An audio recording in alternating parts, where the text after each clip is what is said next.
do we avoid summer learning loss? And here are some pictures showing that how kids perform at school after the summer. And Jonathan, can you share more about it from your teaching perspective? No, definitely. Yeah. So just looking at what we see on the screen right now, the RIT score, the RASC unit score, this is kind of a general score showing where students, their levels of understanding are. And you can see from the fall to summer, it's increasing every year, right? When kids are in school, their levels of understanding are increasing. And then like all teachers, what we've seen over the summer is that students will tend to forget around half of everything they learn if they don't do any kind of review or any kind of course, any kind of study over the summer. So a lot of times when we start the year as a teacher, you'll hear students say, well, I never learned that. And when we know as a fact that they did, right? So what our summer camp does is it aims to reinforce what students have already learned, right? Engage their interest in learning more and developing them, developing the well-rounded child.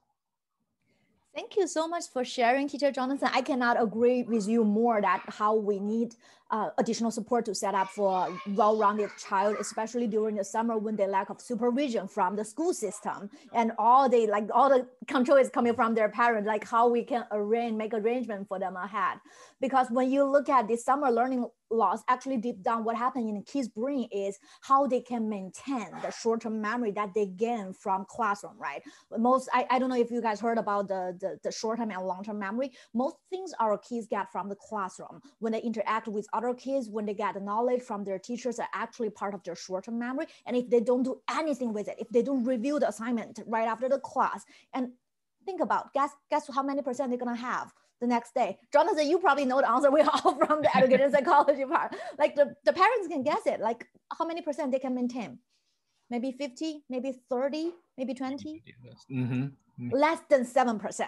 The newest neuroscience research shows that students can only maintain less than 7% of the short-term memory that they gain from a class if they don't do anything with it within 24 hours. And that's the main purpose for teachers, to give them assignment, because we want to make sure that they have to deal with the information. They have to do something with it, whether it's assignment or it's kind of some format of review, right? But thinking about summer, they have 2-3 months at home. If you don't give them any opportunity to practice what they learned during the school year, when they come back, the next academic year, probably first, they cannot recall the memory. Second, it'll be challenging for kids to get back to the normal learning mode again when they only play during the summer. So it's really important to have a regular learning schedule in place for the kids. I think that's something that parents need to take into consideration when you think about your kids' summer plan.